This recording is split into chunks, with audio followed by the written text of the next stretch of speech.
안녕하십니까. 내일은 대박 일부 진행의 김나연입니다. 간밤 미국의 고용지수가 예상치를 밑돌면서 물가 상승 압력이 둔화되지 않겠냐는 기대감이 커졌는데요. 하지만 오늘 통계청이 발표한 우리나라 소비자 물가가 13년 9개월 만에 최고 상승률을 기록하면서 지수 상단은 좀 제한된 모습이었습니다.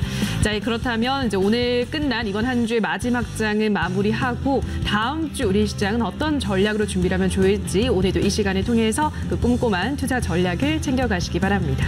그럼 오늘 이 시간 함께 만들어 나갈 전문가를 화면으로 만나보시죠.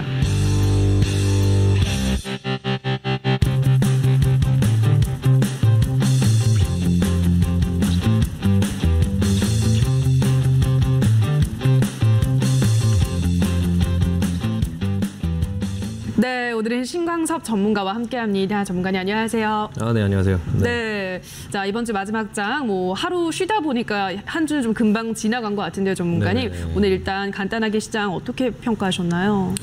요즘 시장 자체가 약간 좀 계륵이죠. 우리나라 시장 같은 경우는 미국 시장이 이제 조금 빠졌을 때도 우리나라 시장은 좀 잘 버텼거든요. 이제 그러다 보니까 미국 시장이 어제처럼 좀 큰 폭으로 반등을 한다 하더라도 우리나라 시장은 떴다가 좀 밀리는 그런 형태가 보여지고 있고요. 지금 현재 시장에서 이제 개인 투자자분들께서 조금 생각하셔야 될 거는 6월 14, 15일 날 또 이제 그 FOMC 회의가 있기 때문에 이제 그럼 다다음 주 이제 화요일, 수요일 정도 되는데 그렇다고 치면은 이제 지금 이어지는 이 반등 장세가 이제 다음 주 초반까지 조금 더 이어질 거라고 생각이 되기는 하는데요. 그 이후부터는 좀 그거에 대비해서 좀 리스크 관리를 해야 되지 않을까 생각하고 있습니다. 네.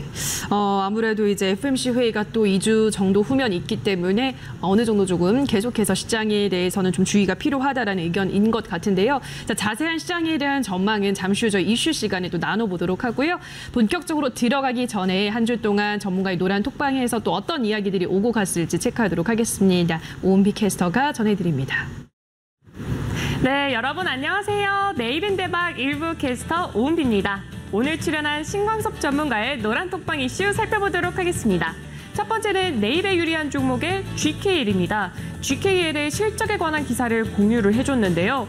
코로나19 확산 둔화로 내년부터 외국인 관광객의 입국이 본격화가 되면서 실적 개선세가 나타날 것으로 전망이 된다고 합니다. 일본인 고객부터 본격적으로 늘어날 것으로 예상이 된다고 하는데요. 주요 고객 국가인 일본이 6월까지 외국인 관광 비자를 허용함과 동시에 또 G7 수준으로 입국 규제를 완화할 예정이기 때문이라고 합니다. 이를 입국자 한도도 10,000명에서 20,000명으로 늘리는 만큼 국내에 입국하는 일본인의 수가 본격 회복세에 나타날 것이라는 전망이 보인다고 합니다. 다음은 포커스 종목의 하나솔루션입니다. 하나솔루션의 주가 상승과 관련된 기사를 공유를 해줬는데요.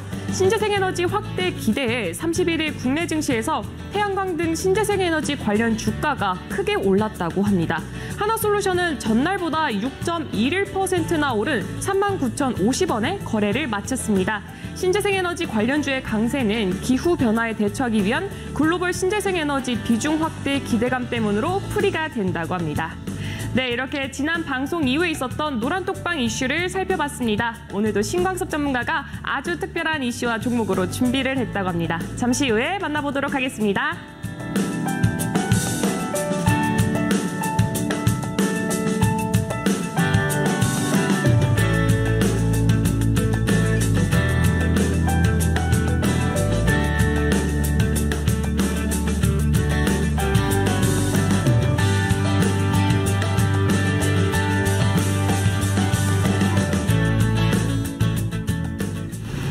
노란 톡방에서는 어떤 이야기들이 오고 갔는지 확인하고 오셨는데요.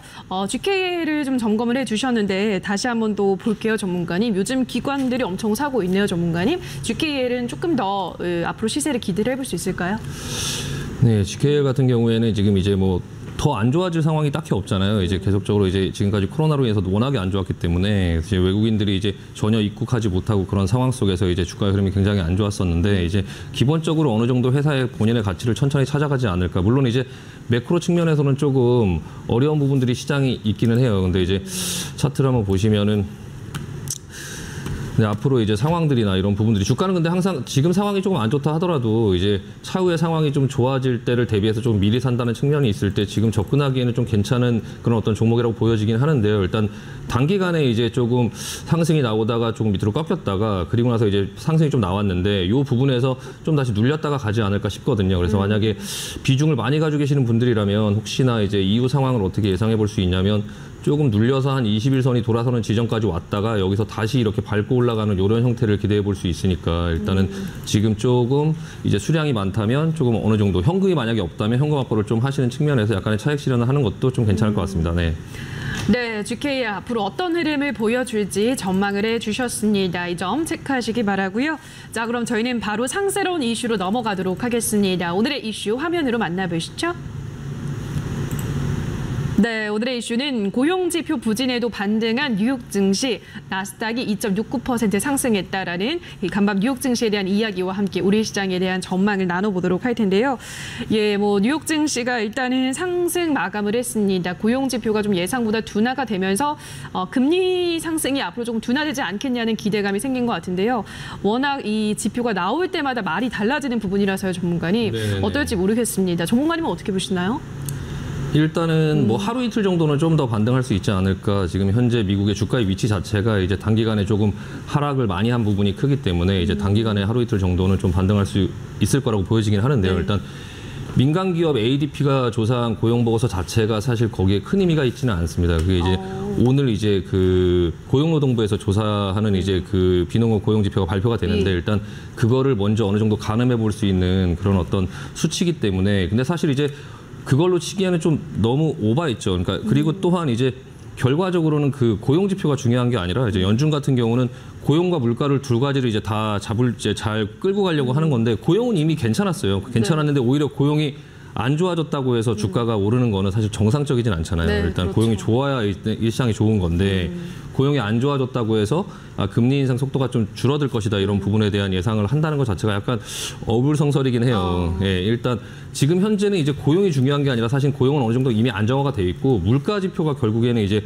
가장 중요한 거죠. 일단 그래서 지금 현재 이제 인플레이션이 좀 둔화되고 있는 어떤 그런 부분들이 좀 강력하게 보여야 되는데 일단 지금 현재 인플레이션이 좀 강하게 둔화되는 어떤 그런 근거를 찾기가 조금 지금 현재 좀 어렵잖아요. 네, 그래서 그렇죠. 이제 네, 시장에서는 금리 인상 속도에 지금 민감하게 이제 시장에 반응하고 있는데 사실 그 전에는 이미 시장에 6월, 7월은 이제 0.5%씩 올린다라고 이제 시장이 좀 이렇게 기정사실화 돼 있는데 9월 이후에는 좀 어떨까라는 부분에 대해서 이제 시장에 좀 관심 갖고 봤어요. 근데 이제 어제 그 연준 부의장 브레이너드 연준 부의장이 일단 9월에 금리 인상 중단할 거다 어떤 그런 가능성을 좀 일축했거든요. 사실 그거를 할 수 있을 만한 어떤 요인들이 전혀 없다. 이제 그런 부분에 얘기를 했기 때문에 좀 그런 기대감도 조금 이제 사그라지고 있고 6월, 7월은 이제 0.75%를 인상할까 봐 걱정했던 그런 부분들은 좀 사라졌고 0.5%를 할 것이다라는 부분들이 이제 기정사실화 돼 있으니까 일단 불확실성은 좀 사라졌다고 보는 거죠. 그러면 이제 6월, 7월 FOMC 회의 때는 뭐 크게 어떤 특별한 사안이 있기 전에는 사실 시장은 그렇게 크게 흔들릴 것 같지는 않아요. 다만 이제 9월에 불확실성이 있는 거죠. 9월에 불확실성이 이제 그 9월에 금리 인상을 할 수 있는 어떤 부분들이나 그런 속도 조절을 할 수 있는 부분들이나 그런 어떤 근거가 나오면 이제 금리 인상을 뭐 0.25%만 해도 된다. 아니면 당분간 좀 지켜봐도 되겠다라고 할 만한 어떤 그런 시장의 모습이 나오면 좀 이제 그 시장이 좀 살아나는 모습이 나오겠지만 일단 그 9월 달, 7월 이후에 9월 달까지 그런 지표들이 오히려 이제 인플레이션이 조금 가속화되거나 이런 부분들이 또 반대로 보여진다고 하면 이제 금리 인상 속도가 굉장히 빨라지는 그런 모습이 나와야 되고 그러고 나면 이제 시장이 굉장히 좀 안 좋아질 수 있는 그런 흐름이 나올 수 있거든요. 일단 차트를 한번 보여주시면은 일단 지금 당장 이제 미국 증시는 뭐 우리나라 증시가 아니긴 하지만 일단 예상을 한번 해보면은 지금 현재는 이렇게 반등이 나오고 있는데 대략적으로 한 이 부분 정도까지는 결과적으로는 반등을 할 수 있겠죠. 이렇게 올랐다가 이렇게 내렸다가 뭐 옆으로 기든 아니면 이렇게 올랐다 내렸다가 다시 이렇게 낮은 부분을 맞든 예를 들면 이런 식으로 반응할 수 있다는 거죠. 이런 식으로 반응을 하면서 결과적으로는 9월을 기다릴 거예요. 시장은. 예, 시장은 6월, 7월에 그런 어떤 불확실성이 사라진 상태에서 뭐 크게 빠지지도 크게 내리지도 않는 그런 어떤 모습이 보여질 거고 9월까지 이렇게 기다리다가 여기서 만약에 9월에 금리 인상이 만약에 그 속도가 좀 늦춰진다 아니면 러시아 우크라이나 사태가 조금 그 불확실성이 사라지면서 뭐 사태가 해결되면서 뭐 물가나 이런 부분들이 조금 안정을 찾는다라고 하면 이렇게 올라갈 수 있겠지만 만약에 반대의 상황이라면 옆으로 기다가 이렇게 밑으로 내릴 수도 있겠죠. 그러니까 이 부분이 왔다 갔다 할 때 조금 우리는 그런 상황들을 조금 이제 그 대비를 좀 할 필요가 있고요. 지금 현재 분위기로 봤을 때는 사실 지금 현재로서는 지금 현재 판단했을 때는 9월 달에 이렇게 그 이후에 지금 뭐 러시아 우크라이나 사태나 아니면 지금 물가 지표들이나 그런 것들을 봤을 때 이제 금리 인상 속도가 뭐 늦어지거나 아니면 그리고 우리가 언론에 나오는 기사들보다 그 연준의 그런 어떤 얘기들을 귀담아 들을 필요가 있어요. 그 팩트들을. 옐런 재무장관도 어떤 얘기를 했냐면 예전에 인플레이션에 대해서 이제 본인이 얘기했던 그런 부분들이 조금 이제 잘못됐다라는 얘기를 했고요. 본인이 맞아요. 판단을 잘못했다. 근데 이제 판단을 잘못했다기보다는 이제 러시아가 전쟁을 하거나 뭐 이런 상황까지 다 예상할 수가 없잖아요. 그러니까 그때 당시에는 좀 어떤 기저효과라든지 그런 부분들이 좀 일시적으로만 물가가 좀 높았다가 좀 어느 정도 안정화를 찾을 것이다라는 부분에 대한 생각을 좀 했다면 지금으로서는 사실 그 어떤 불확실성이 사라지기 전까지는 9월 달에 그 이후에 금리 인상의 속도가 좀 늦어질 거다라고 생각하기에는 좀 무리가 있어요. 그러니까 우리 같은 경우는 좀 그런 것들을 미리 좀 준비해서 조금 약간 리스크에 대비하자라는 말씀 드리고 싶습니다. 네. 네, 그러니까 6월과 7월에는 0.5%포인트씩 올리는 것은 이제 기정사실화가 됐기 때문에 그에 대한 불안감은 없지만 중요한 건 이제 9월에 얼만큼 금리를 인상할 것이냐, 그게 아직까지 불확실성으로 남아 있다라는 점 체크를 하셨는데요. 자, 그러면은 당분간 반등이 이어진다고 해도 그 약세장에서의 반등 정도로만 전문가님은 전망을 하시는 거죠? 일단 그 약세장, 그러니까 지금 반등을 하고 있는 그 모습 자체가 이제 뭐 베어마켓 랠리냐 뭐 이런 얘기들이 있잖아요. 맞아요. 근데 이제 그게 사실 그 당시에는 알 수가 없어요. 그러니까 바닥을 찍고 저가를 찍고 나서 주가가 반등을 할 때 이게 이제 베어마켓 랠리인지 아니면 진짜로 그냥 반등을 하는 건지 그 당시에는 알 수 없고 다 지나봐야 알 수 있는 것들이거든요. 그러니까 그 상황들을 미리 조금 맞추려고 하기보다는 그런 상황들이었을 때 이제 내가 어떻게 행동을 하느냐가 이제 지금 가장 초점을 맞춰야 될 것 같아요. 예, 그러니까 일단 본인의 그런 어떤 상황들을 조금 볼 필요가 있고요. 지금 시장의 상황이 좀 약간 계속 불확실한 어떤 그런 상황 속에 있을 때 주가는 오히려 크게 빠지지도 않고 크게 오르지도 않는 거죠. 그러니까 그 상황 속에서 계속 횡보장세를 그리고 있을 때 우리가 어떤 대응을 해야 되는 거죠. 그게 올라갈 거라고 생각을 하고 미리 살 수도 있겠지만 이게 다시 내려갈 때를 대비해서 좀 어느 정도 현금을 마련할 필요도 있을 테니까 네. 일단 본인의 계좌 상태가 어떠냐가 지금 이제 좀 판단을 할 필요가 있을 것 같아요. 그래서 우리 나름대로 좀 방향을 설정해서 그걸 맞추려고 하기보다는 내가 내 계좌를 좀 리스크를 관리하자라는 말씀을 좀 드리고 싶어요. 그래서 시장이 조금 올라가든 내려가든 일단 올라간다고 해서 내가 뭐 주식 100%를 들고 있지 않는다고 해서 뭐 큰일 나는 거 아닌데 네. 혹시나 내려갈 수 있는 상황 속에서 내가 주식을 너무 많이 들고 있는 거 아닌가라는 부분에 대한 어떤 균형을 좀 찾을 필요가 있을 것 같고요. 일단 좀 리스크 관리를 하자라는 말씀을 드리고 싶어요. 그래서 제 개인적인 의견은 그래요. 그냥 이제 9월 달까지 조금 주가가 계속 횡보를 하는 구간 속에서 다시 사도 되니까 일단은 본인이 갖고 있는 종목들이 좀 들썩들썩 요즘 태양광이나 뭐 이런 종목들 이렇게 들썩들썩하고 갖고 있는 종목들이 개별적으로 급등락하는 경우들이 있거든요. 근데 내가 갖고 있는 종목들이 그렇게 이제 좀 물려 있다가 좀 어느 정도 플러스나 아니면은 매수가 이상 오면 내가 현금이 없다면 그게 더 올라가든 말든 일단 좀 어느 정도 현금을 확보하고 내가 이제 시장에 내려갈 수 있는 상황에 대해서 좀 대비를 할 수 있게 현금이 있어야 그게 대비가 되잖아요. 그러니까 이제 그런 부분에 대한 현금 확보를 좀 할 필요가 있고요. 일단 지금 차트를 한번 보시면 우리나라 차트를 한번 보시면요. 일단 우리나라 차트도 미국의 그런 상황이랑 조금 이제 비슷하죠. 어느 정도 좀 내려와 있고 옆으로 지금 이미 횡보를 하고 있는 그런 모양이에요. 그러니까 지금 이 상황 속에서 이제 반등이 나오면 추세선을 이렇게 걷을 때 여기서 저항을 받을 확률이 이제 굉장히 크거든요. 마찬가지로 이것 또한 큰 그림은 이 이평선들이 이렇게 모이면서 옆으로 이렇게 움직이겠죠. 지금 이 앞전에 만들었던 이 고점을 넘어서 이런 식으로 올라가려면 당장 러시아 문제가 해결이 돼야 돼요, 일단.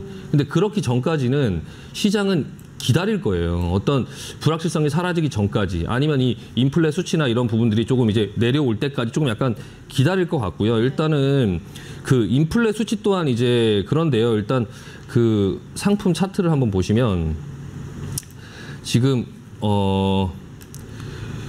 이렇게 보시면은 지금 대표적으로 이제 옥수수 가격이나 밀 가격을 보시면요. 일단 상승을 하고 나서 조금 이제 꺾이려고 하고는 있지만 대체적으로 위에서 좀 약간 고착화될 것 같은 그런 느낌이 약간 들거든요. 그러니까 지금 당장 여기서 이게 내려오려면 가장 첫 번째 이제 러시아 문제가 좀 해결이 돼야 되겠죠. 러시아 문제가 해결이 돼야 되는데 지금 제가 이제 조금 시장의 어떤 그런 부분에서 조금 큰 그림으로 조금 여러 가지의 경우의 수를 생각할 때 인플레는 사실 어느 정도 수치는 조금 있으면 내려올 거예요. 왜냐하면 기저 효과가 있기 때문에 수치가 내려오긴 하겠지만 문제는 내려온다고 해서 주가가 이제 내려오는 와중에 좀 반등이 나오긴 하겠죠. 나오긴 하겠지만 그게 이제 2%까지 내려올 것이냐. 그러니까 연준이 목표로 하는 2%까지 내려올 것이냐. 아니면 지금 현재 8, 9%대에 있는 그런 인플레이션이 6%대에서 더 이상 떨어지지 않고 계속 고착화될 것이냐.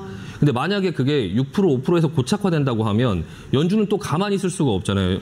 물가의 어떤 부분이 목표가 이제 2% 정도인데 이게 6%, 5%대에서 고착화돼 내려오는 와중에 주가가 인플레이션이 이제 내려온다, 정점을 찍었다라고 해서 좀 환호하면서 주가가 올라가고 있는 상황 속에서 만약에 그냥 6%, 5%에서 더 이상 내려가지 않고 고착화된다면 금리 인상이나 이런 부분들을 뭔가 시도를 계속적으로 해야 되는 상황 속에서 주가는 그 이후에 반등이 나온 이후에 다시 거기서 내려갈 때 그게 진짜 무서운 하락이 될 수 있거든요. 그러니까 그런 큰 그림을 조금 미리 좀 어느 정도 염두에 둘 필요가 있고요. 그게 한 9월 달까지 어느 정도 조금 우리는 준비를 하고 그 이후에 만약에 주가가 조금 올라간다 하더라도 인플레 수치가 어느 정도 부분에서 고착화되는지 그 부분까지 좀 볼 필요가 있고 그래서 상품 가격이나 이런 것들을 좀 유심히 보면서 이게 계속적으로 하락세를 이렇게 타주는지 아니면은 내려오다가 어느 정도 수준에서 옆으로 기는지 이런 부분들을 좀 체크할 필요가 있어요. 그래서 일단은 지금 시장에서 어떤 것보다도 제일 중요한 건 좀 물가, 인플레, 물가 수치. 일단 오늘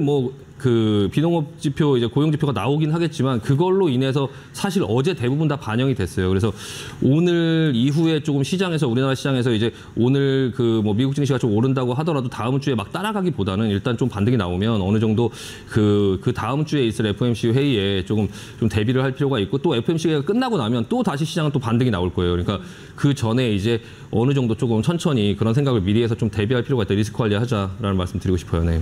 네, 결국은 9월에는 얼만큼 금리를 인상할지 아직 모르는 불안감이 남아 있고, 그리고 계속해서 이 물가가 얼만큼 물가 상승률이 떨어질지도 모르는 부분이기 때문에 여전히 리스크 관리는 하셔야 된다. 9월까지는 시장이 등락을 반복할 가능성이 높다고 하셨기 때문에 어느 정도 수준 차익 실현할 정도로 주가가 올라온다면 현금화하는 전략은 필요하다 말씀드렸으니까요. 자, 이 점 참고하셔서 대응하시면 될 것 같습니다. 자, 여기까지 오늘 시장 이야기 나눠보셨는데요. 다시 한번 오늘의 이슈는 화면으로 정리해 보시죠.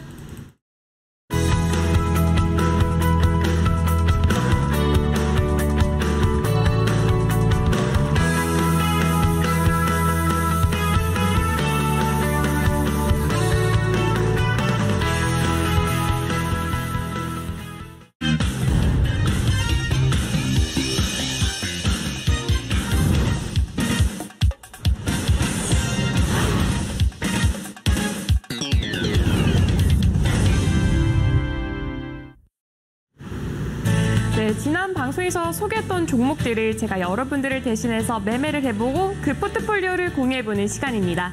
첫 번째는 GKL입니다. 이 종목은 4월 초에 매수를 하고 계속 보유를 하고 있던 종목입니다. 지난 4월 8일 방송에서 신광섭 전문가가 중장기로 보유하면 좋을 종목이라고 소개를 했었죠.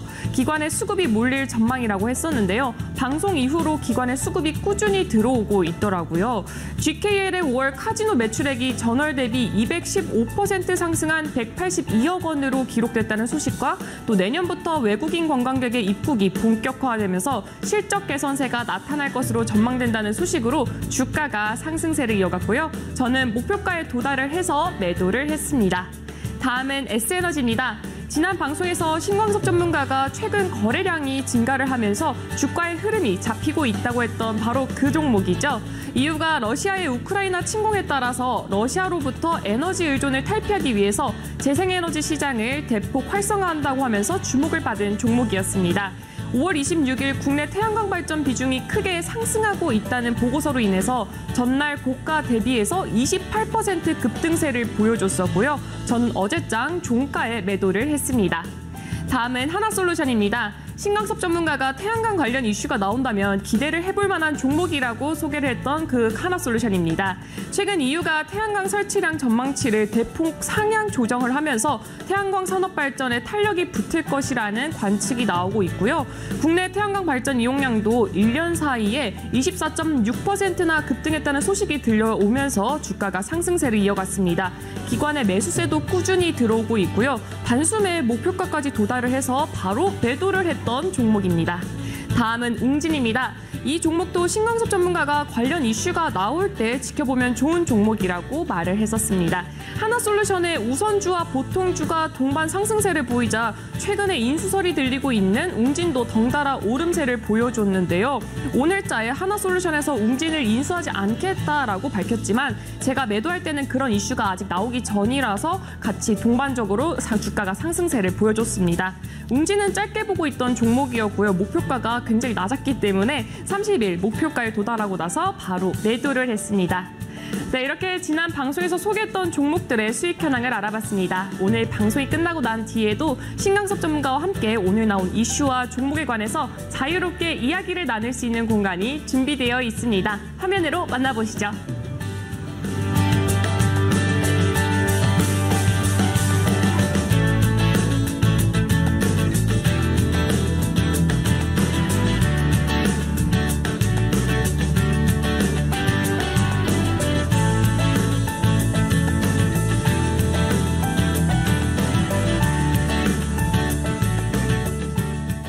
네, 자 그럼 계속해서 포커스 종목 시간으로 이어가도록 하겠습니다. 오늘의 첫 번째 종목부터 만나보시죠.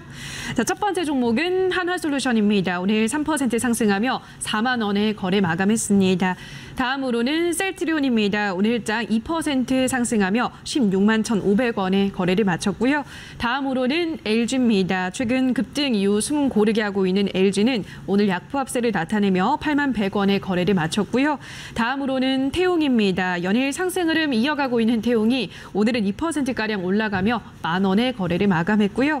마지막으로는 부국철강입니다. 오늘장 강보합세를 나타내며 4,775원에 거래를 마감했습니다. 자, 그럼 오늘의 첫 번째 종목인 한화솔루션부터 살펴보도록 하겠습니다. 이미 또 이전에도 말씀해 주셨던 종목인데요. 요즘 태양광 관련주들이 다시 또 주목을 받고 있잖아요, 전문가님. 네네. 예, 한화솔루션도 조금 더 기대를 해볼 수 있을까요? 네, 일단 태양광 이 관련된 종목들이 그러니까 전반적으로 좀 아웃더폼이라고 하죠. 그러니까 시장의 수익률보다 당분간은 좀 괜찮을 것 같아요. 그러니까 왜냐하면은 지금 시장에서 이렇게 물가지표, 에너지 가격 이런 거에 굉장히 민감하게 보고 있기 때문에 일단 시장이 그런 것들로 인해서 굉장히 좀 안 좋을 때는 조금 살만한 종목 업종군들이 딱히 이제 없잖아요. 그러니까 이제 지금 좀 이제 태양광 종목들이 한동안 좀 오랫동안 쉬었었는데 그리고 나서 조금 이제 이렇게 시세가 붙을 때 조금 다른 종목들을 마땅히 딱히 할 만한 게 없어요. 그러니까 이제 계속적으로 조금 이제 태양광 쪽으로 조금 시선이 오지 않을까 싶고 그 중에서 이제 그래도 좀 실적을 낼 수 있고 그리고 좀 안정적인 회사 이제 하나솔루션을 지난번 시간에 한번 소개를 해드렸었는데 일단은 하나솔루션 자체가 지금 태양광 쪽에서 적자를 계속 내고 있어요. 매출은 계속 늘고 있는데 이제 폴리실리콘 가격이 계속적으로 좀 상승하는 만큼 그런 어떤 태양 전지라든지 모듈 가격 이런 게 따라주지 못하다 보니까 이제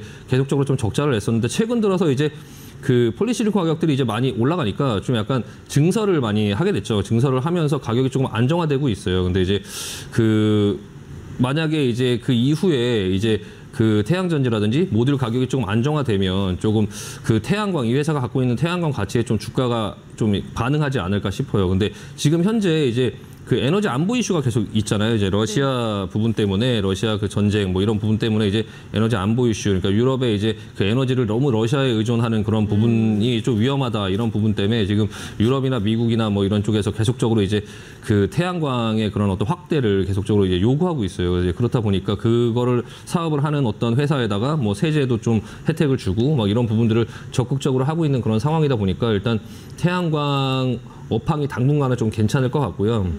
근데 업황이 괜찮은 거랑 또 주가가 괜찮은 거랑 또 다른 얘기예요. 다른 얘기긴 한데 일단 지금 현재는 이제 좀 약간 그 수급이 붙는 그런 상황이 있기 때문에 업황이 좋아지기 전까지 지금 이 시장이 되게 흔들리고 이런 상황 속에서 좀 태양광 쪽의 흐름은 계속적으로 괜찮지 않을까 싶어요. 그래서 일단 단기적으로 이제 그 하나솔루션이 계속적으로 좀 올라온 부분이 있어서 좀 쉬었다 가긴 해야 되겠지만 그 지금 이제 이평선을 이렇게 이평선이 내려오는 모든 이평선을 지금 이제 이렇게 뚫고 올라왔죠. 근데 올라오는 거 보면 이제 계속적으로 양봉이죠. 시장이 안 좋아서 좀 내려가서 시작한다 하더라도 또 다시 이제 누군가 매수세가 계속 붙어서 이렇게 올라오는 그런 양봉이거든요. 그러니까 수급이 굉장히 좋은 거죠. 이제 외국인이나 기관들의 그런 어떤 수급 상황이라든지 아니면 거래량이 평상시에 굉장히 적다가 지금 누군가가 이 관성의 법칙 이렇게 내려오는 이 흐름을 강하게 돌리려면 어느 정도 거래량이 좀 사실 좀 약간 부족하긴 하지만 그래도 평상시 대비 거래량이 좀 터지면서 좀 시장의 각광을 받고 있는 이제 인기가 생기려고 하는 그런 초반부로 보여지기 때문에 일단은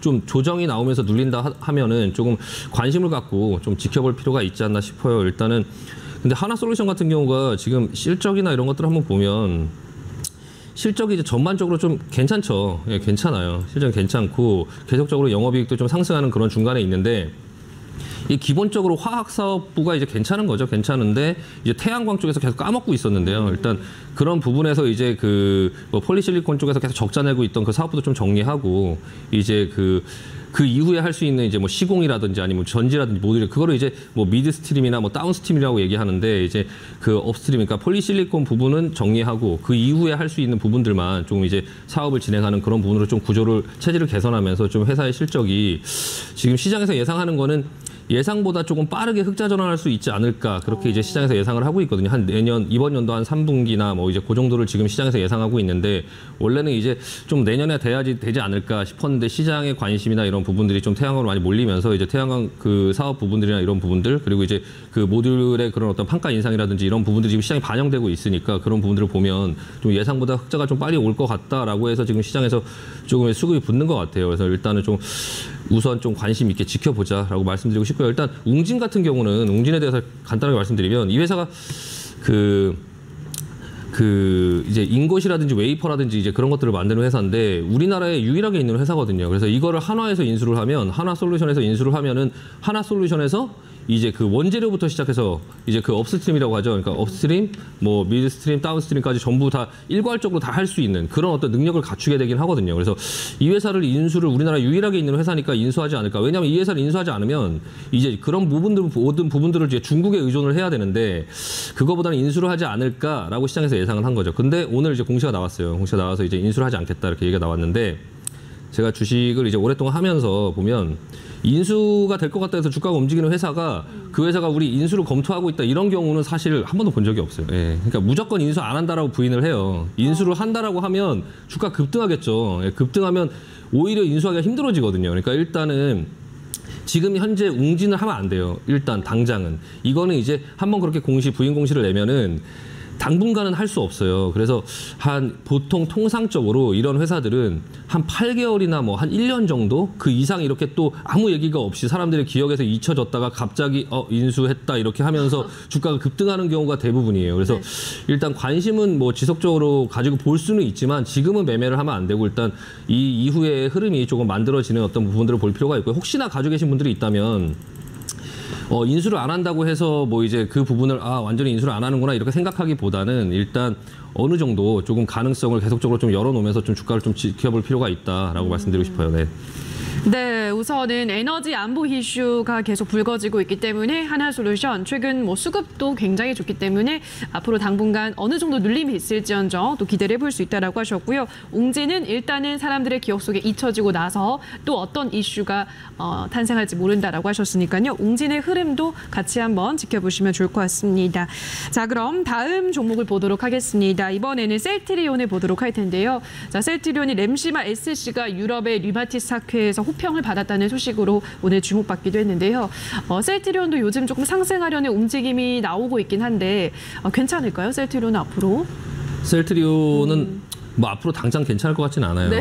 네, 앞으로 당장 괜찮을 것 같지는 않은데 근데 이제 지금보다 더 안 좋아지기는 사실 조금 힘들지 않을까. 그러니까 네. 이미 주가가 추가 하락할 그런 어떤 가능성보다는 악재가 알려질 건 다 알려졌어요. 이미 이제 그 며칠 전에 코로나 치료제도 이제 뭐를 중단한다 이런 얘기가 나오고 그런 얘기가 나왔을 때 이제 노란톡방에서 어떤 분이 여쭤보시더라고요. 이거 셀트리온 큰일 난 거 아니냐. 그래서 제가 전혀 그렇지 않다. 이거는 어차피 이미 다 가격에 반영이 돼 있고 예전에 이 구간에 있을 때 제가 예전에 방송을 할 때 이 구간에서 셀트리온 사시는 분들이 굉장히 많아갖고 종목 상담하실 때마다 셀트리온 계속 올라왔었거든요. 그래서 이거 하면 안 된다. 이때는 이미 치료제가 나온다 하더라도 이제 그 재료가 다 없어진 거라서 그 이후의 흐름들은 또 계속적으로 좀 내려갈 수 있다라고 얘기했는데 이제 굉장히 많이 내려왔죠. 근데 이제 이미 조금 많이 내려왔어요. 많이 내려왔고.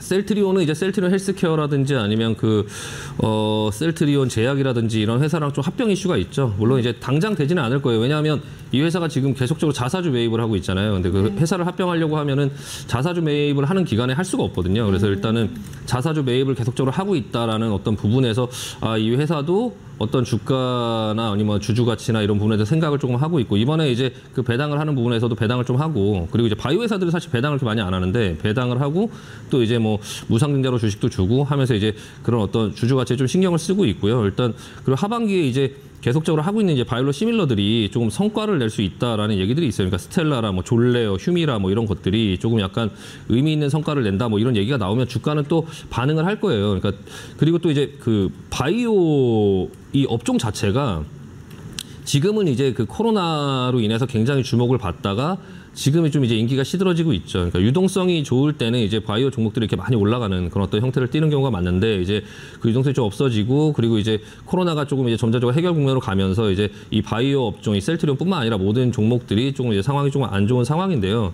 근데 바이오는 결과적으로 조금 계속적으로 이제 좀 뭐 떼어놓을 수 없죠. 주식을 하면서 바이오 쪽은 항상 지속적으로 좀 관심을 갖고 볼 필요가 있고 일단 그 올해 상반기가 아마 실적이 좀 저점을 찍고 그 이후에는 조금 돌아서지 않을까 그런 부분에 대한 것들이 주가에 미리 좀 반영되지 않을까 그래서 지금보다 더 빠지기보다는 좀 어느 정도 이 정도 자리에서 좀 자리를 잡고 좀 계속적으로 좀 옆으로 기다가 기회가 있으면 이제 올라가려고 하지 않을까 그래서 실적이 어느 정도 조금 이 주가 자체가 많이 이미 내려온 게 아닌가 싶고요. 일단 그 정부가 좀 이제 또 새로 바뀌었잖아요. 윤석열 정부로 또 이제 바뀌면서 또 새 정부가 바뀌면 또 이제 그 어떤 여러 가지의 계획들을 내놓을 때 그 미리 얘기를 하긴 했었어요. 2023년까지 바이오 뭐 1조 원 펀드를 조성하겠다 뭐 이런 얘기를 한 적이 있고 근데 계속적으로 이제 이 바이오의 어떤 이 산업을 우리나라에서 뭐 윤석열 정부가 이제 그 원자력의 어떤 그 산업 뭐 이런 키우겠다 얘기한 것처럼 뭐 그런 어떤 산업군들 중에서 빼놓지 않고 해야 되는 또 하나의 큰 이제 사업이고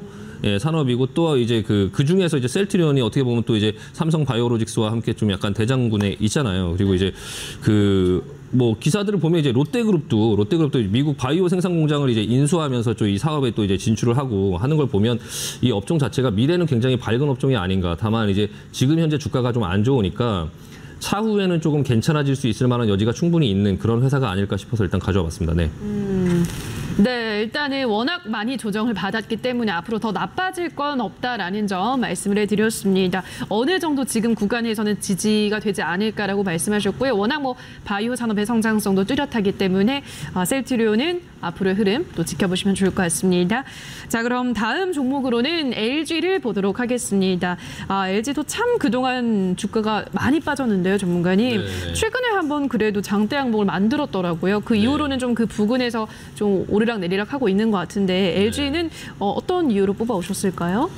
일단 지주사를 이제 시장이 조금 안 좋을 때 약간 지주사들 쪽에서도 좀 약간 관심을 가질 필요가 있어요. 그러니까 지주사가 조금 상대적으로 다른 종목들보다 조금 안정적이기도 하고 이제 좀 배당도 좀 받을 수 있고 그런 회사다 보니까 약간 이제 지주사들 중에 이제 좀 관심을 가질 필요가 있는데 그 중에서 이제 LG 같은 경우가 지금 발표가 나왔죠. 2024년도 이제 12월 31일까지 자사주 5천억을 매입한다. 이런 이제 얘기가 나왔는데 그리고 또 이제 배당 정책, 그러니까 2020년도에 이제 배당 정책을 발표를 했었는데 그 배당금을 줄 수 있는 그런 영역을 좀 제한을 했었죠. 제한을 했었는데 이번에 이제 그 제한을 좀 풀었어요. 그래서 이 LG가 다른 예하 이제 자회사들로부터 배당을 받아서 수익으로 되는 그 정도의 자금을 이제 LG의 그런 어떤 배당 자금으로 쓰려고 했었는데 그 외에도 이제 LG 브랜드 사용료라든지 아니면 뭐 건물 임대 사업을 해서 얻는 수익이라든지 그런 부분까지도 이제 배당을 하겠다.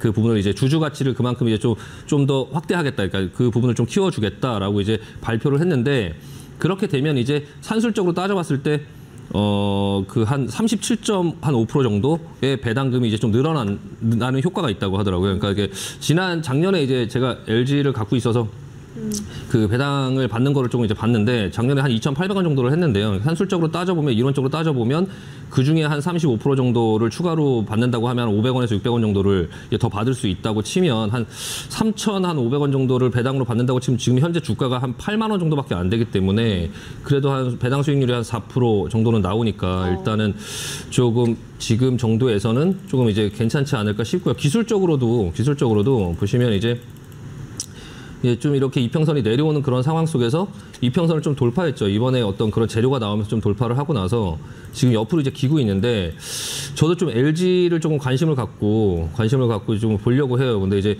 이 타이밍을 잡는다라고 보면 일단 지금 이 100일선을 돌파를 했으니까 조정이 나오겠죠. 그래서 이제 바로 못 가고 조정이 나오고 있는데 만약에 이게 이제 내려오면서 100일선을 밟으면서 이 이평선들이 이렇게 올라오는 것들이 다 모인다면 여기서는 지지를 받고 올라갈 수 있지 않을까 기술적으로. 그러니까 타점은 한 이 정도 한 77,000원 정도 부근에서 한번 노려볼 수 있지 않을까 싶고요. 지금 시장이 흔들리는 그런 과정 속에서 딱히 할 만한 종목이 없어요. 근데 이 LG 같은 경우는 조금 아까 말씀드린 것처럼 가지고 있으면 좀 배당도 받을 수 있고 또 이제 그 이 회사가 현금이 이제 굉장히 많거든요. 한 1조 9천억 정도를 현금으로 들고 있는데 이 회사가 이제 그 LG화학 지분 가치만 해도 한 12조 정도 되거든요. LG화학이 41조 정도 시가총액을 이제 그 띄고 있는데 그 중에 30%를 LG가 갖고 있어요. 그래서 이제 LG가 그 LG화학 갖고 있는 지분 가치만 한 12조 정도 되는데 지금 현재 시가총액 12조 5천억이거든요. 근데 이제 그렇다고 하더라도 사실 어느 정도 할인율을 적용해서 이제 지주회사들이 이제 가치가 평가되긴 하지만 좀 기대할 만한 게 이제 LG CNS라는 이제 회사가 있는데 그 회사가 이제 그 뭐 이번 연도 말에 좀 이제 상장을 준비하고 있거든요. 이제 그게 이제 상장을 하는 어떤 그런 상황이 되면 그 예전에 이제 SK 바이오사이언스라든지 뭐 그런 종목들이 상장할 때 그 모회사들이 굉장히 주가가 많이 올라가는 그런 모습이 나왔잖아요. 그러니까 그런 부분들을 조금 고려해 보면 LG CNS가 상장을 할 때 LG의 종목 자체도 좀 약간 그런 어떤 수급이 붙으면서 좀 상승하는 어떤 모양이 나오지 않을까 그런 부분을 좀 예상하고 지금 현재 저가에 있을 때 좀 이제 저가에서 이제 너무 미리 붙으면 지루하지만 지금 이제 어느 정도 기술적으로 조금 올라갈 수 있는 자리를 만들고 있기 때문에 지금 다시 조정이 나오면 좀 이런 식으로 올라갈 수 있는 어떤 형태가 나오지 않을까 일단 추세를 이렇게 돌리지 않을까 싶습니다. 그러니까 일단은 지금 상황 속에서 주가가 조금 그 시장이 좀 불안할 때 오히려 좀 이렇게 안정적인 종목에 관심을 갖고 조금씩 모아보는 게 어떨까 싶어서 일단 가지고 왔습니다. 네. 네, 이렇게 좀 불안한 시장에서 배당 수익률도 확실하고 그리고 이제 올해 안에 LG CNS 상장도 예정이 돼 있기 때문에 그에 따라서 그 시기가 다가온다면 또 상승 탄력을 기대해 볼 수 있다라는 점 체크를 드렸는데요. 77,000원 부근에서 지지를 받는지 체크하시면은 또 충분히 매력적인 가격대다 설명을 해드렸습니다. 자, 그럼 다음 종목으로는 태용을 보도록 하겠습니다.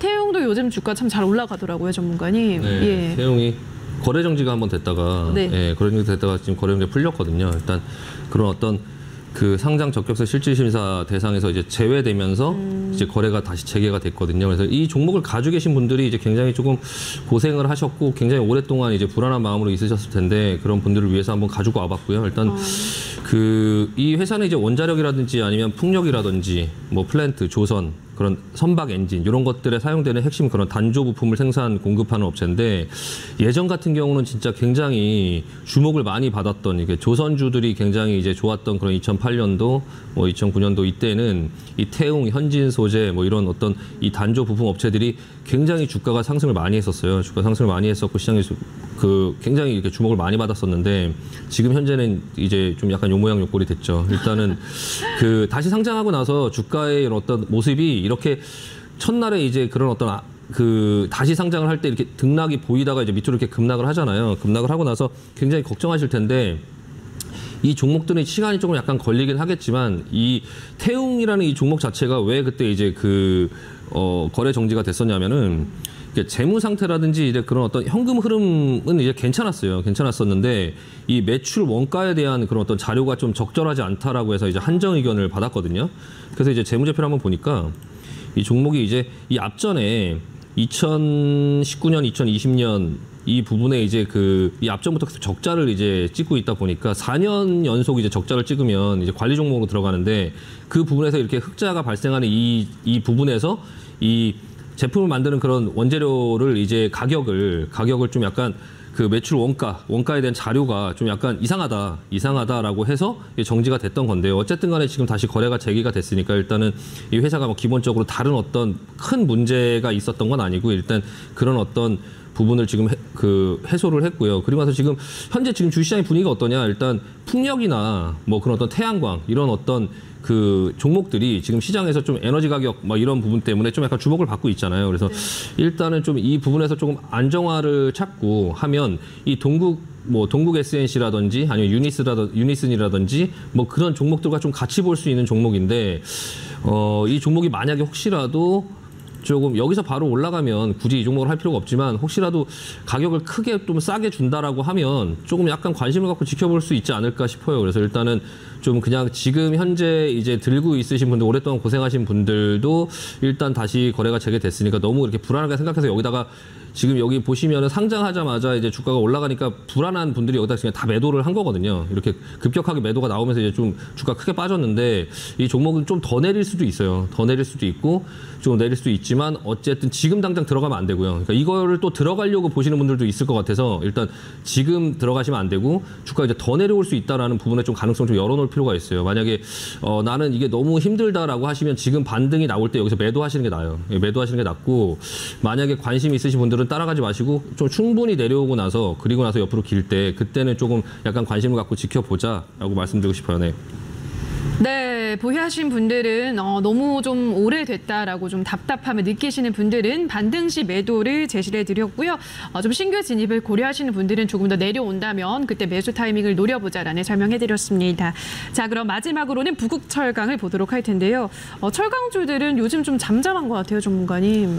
네, 철강주들이 이제 그 원자재 가격이 좀 상승하고 하면서 이제 조금 주목을 계속 받고 있기는 해요. 맞아요. 기업 실적들도 좀 좋아지고 있고요. 기업 실적들이 좀 전반적으로 좋아지고 있어요. 근데 지금 시장이 조금 약간 불안하죠. 예, 시장의 매크로가 좀 안 좋다 보니까 철강주들도 뭐 철강주뿐만 아니라 지금 뭐 반도체고 뭐고 뭐 다른 어떤 종목들 다 마찬가지긴 해요. 근데 마찬가지긴 한데 일단 철강주 쪽으로 조금 약간 관심을 어느 정도 좀 갖고 볼 필요가 있지 않을까 해서 저도 약간 계속적으로 좀 지켜보고 있긴 하거든요. 일단 이 철강주가 좀 이슈가 계속적으로 이제 기업의 실적 이런 부분들은 가장 기본적으로 좀 깔려 있는 거고 계속적으로 이제 이슈가 있는데 그런 어떤 기대감이 아직 현실화되지 않은 것들이 있죠. 그러니까 뭐 예를 들면 예전에 한번 움직였던 게 이제 포괄적 점진적 그런 환태평양 경제 동반자 협정 가입 추진한다 뭐 해갖고 이제 한번 오른 적이 있고 그리고 이제 바이든 방한 시에 이제 미국이 이제 그 철강 수출을 조금 완화할 거다 관세를 좀 뭐 낮출 거다 뭐 이런 부분 때문에 조금 이제 강세를 보인 적이 있죠. 근데 일단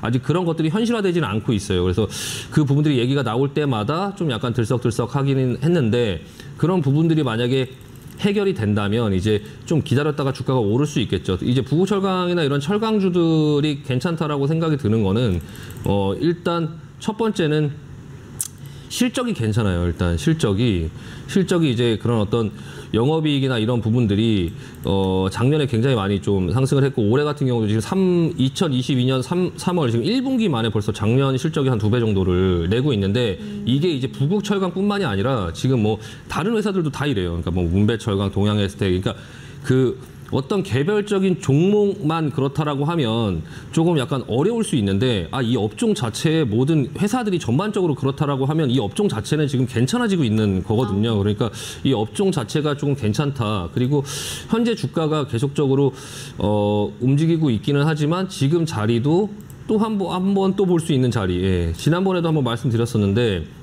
이 박스권에서 계속적으로 왔다 갔다 하고 있으니까 지금 또 하단부잖아요. 그러니까 대신에 이제 시장이 이제 우리나라 시장 자체가 조금 어느 정도 이제 시장을 또 안 볼 수가 없죠. 그러니까 이제 시장이 크게 한번 보여드리면은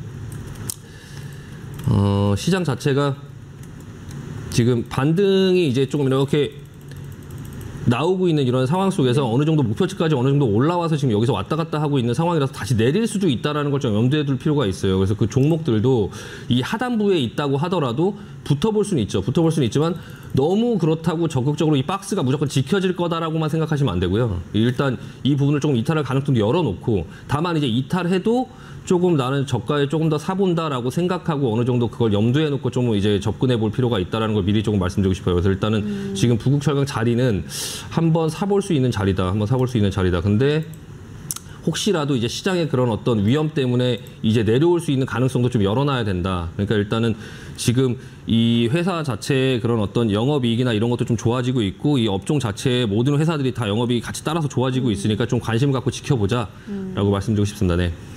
네, 실적 계속 좋아지고 있기 때문에 철강주 그중에서도 부국철강 계속 눈여겨보자라는 의견 참고하시면 될 것 같습니다. 자, 여기까지 오늘의 포커스 종목 만나보셨는데요. 다시 한번 화면으로 오늘의 종목 정리하고 오시죠.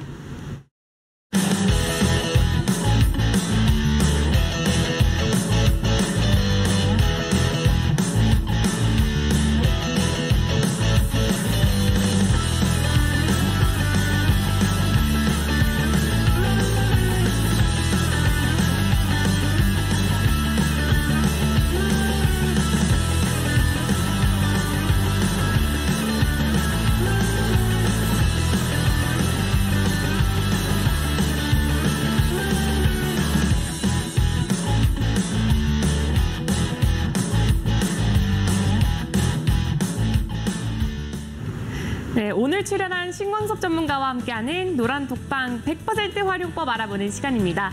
장 전에는요, 미증시 마감 시황과 국내 증시 주요 이슈를 제공을 하고 있고요. 장중에는 특징 테마와 특징주를 브리핑하고 장중 흐름을 전반적으로 제시하고 있습니다. 장 마감에는요, 장마감 시황과 주식 기출 교육이 이뤄지고 있습니다. 다음으로는 노란톡방 이벤트 알아보도록 하겠습니다.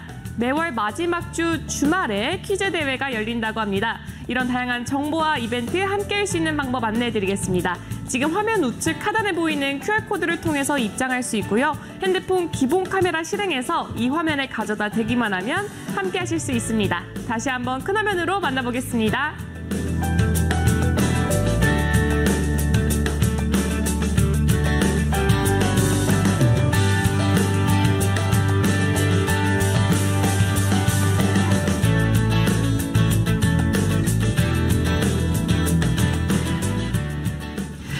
네, 자 그럼 또 다음 주 우리 시장을 대비할 우리 투자자들, 시청자분들께 전문가님 좀 드릴 말씀이 있으실까요? 네, 일단은 그 어제 고용보고서 ADP 고용보고서 나왔다고 해서 이제 나스닥이 크게 올랐지만 지금 그 나스닥 선물을 보면 또 오늘 지금 한 0.9% 정도 또 하락하고 있거든요. 네. 진짜 중요한 이제 그 고용노동부의 고용 지표가 오늘 나오는데 지금 시장 또 미리 빠지고 있어요. 그러니까 일단 그런 이슈에 너무 민감하게 계속적으로 우리가 대응하기보다는 사실 지금 종목들의 그런 어떤 흐름들이 사실 그 변동성이 별로 없어요. 우리나라 시장 자체가. 근데 거기에 너무 무리하게 뭐 어떤 부분에 이제 주식을 너무 무리하게 자꾸 샀다 팔았다. 그러니까 주식시장에 항상 평상시에 이슈가 있는 종목들이 많이 이렇게 움직이고 급등락하는 종목들은 많아요. 예, 많죠. 오늘도 보니까 뭐 상한가 간 종목들도 많고. 근데 저의 시선으로 봤을 때는 이게 연속성이 있다 하더라도 따라갈 만한 종목들이 사실 그렇게 눈에 안 보이더라고요. 괜히 이제 그런 부분들을 무리해서 뭔가를 하다가 또 물리면 계속적으로 이제 뭐 대응할 수 있는 현금이 없어지니까 지금 뭐 다다음 주에 FOMC 회의도 예정돼 있고 하니까 일단은 조금 리스크 관리를 먼저 하려고 하는 그런 자세로 일단 내가 갖고 있는 종목들이 좀 올라오고 하면 좀 현금도 확보하고 적정하게 주식과 현금 비율을 내가 가지고 있는지 한번 되돌아보면서 지금 당장 내가 뭘 해야 되는지를 좀 생각해 볼 필요가 있을 것 같아요. 그러니까 내가 주식을 계속 거래를 해야 되는지 아니면은 갖고 있는 주식들을 좀 어느 정도 현금화할 필요가 있는지 그런 부분들을 시장 상황을 보면서 주가의 등락을 이용해서 내가 주식을 좀 끌고 가고 내가 주식에 좀 끌려가지 않는 그런 어떤 그 투자자의 자세로 조금 하셨으면 좋겠습니다. 네. 네, 다시 한번 현금화 전략의 중요성을 강조를 해드렸습니다. 이 점 꼭 기억하시기 바랍니다. 자, 그럼 노란톡방 참여 방법 오은비 캐스터가 전해드립니다. 네, 오늘 방송에서 소개됐던 종목들의 매매 전략을 세워보는 시간입니다. 첫 번째는 하나솔루션입니다. 하반기 태양광 실적 턴어라운드에 대해서 긍정적으로 전망이 된다고 합니다. 수급이 굉장히 좋은 상황인데요. 조정이 나올 때 관심을 갖고 지켜보면 좋을 것 같습니다. 다음은 셀트리온입니다. 셀트리온이 FDA에 자사 류머티즘 관절염 복제약의 임상 3상 시험 계획을 제출한다는 소식으로 시장에서 주목을 크게 받고 있습니다. 상반기에 실적이 저점이지만 하반기에는 개선이 기대가 된다고 하고 있습니다. 다음은 LG입니다. 시장이 이렇게 불안할 때는 배당금도 받을 수 있고 안정적인 LG를 눈여겨보면 좋을 것 같다고 하는데요. 77,000원 부근에서 지지하는지 확인하면서 꾸준히 지켜보면 좋을 종목이라고 합니다. 신광섭 전문가 노란톡방에 들어오시면 추가적으로 대응 전략과 또 다양한 이야기를 나눠볼 수 있다고 합니다. 지금 화면 우측 하단에 보이는 QR코드를 통해서 입장할 수 있고요. 핸드폰 기본 카메라 실행해서 이 화면에 가져다 대기만 하면 함께 하실 수 있습니다. 그러면 여러분 모두 행복 투자하세요. 이상 캐스터 오은비였습니다. 네, 내일은 대박 1부 오늘 저희가 준비한 순서는 여기까지입니다. 저희는 다음 주 이 시간에도 다양한 전략 가지고 돌아오도록 하겠습니다. 오늘 방송 끝까지 함께해 주신 여러분 고맙습니다.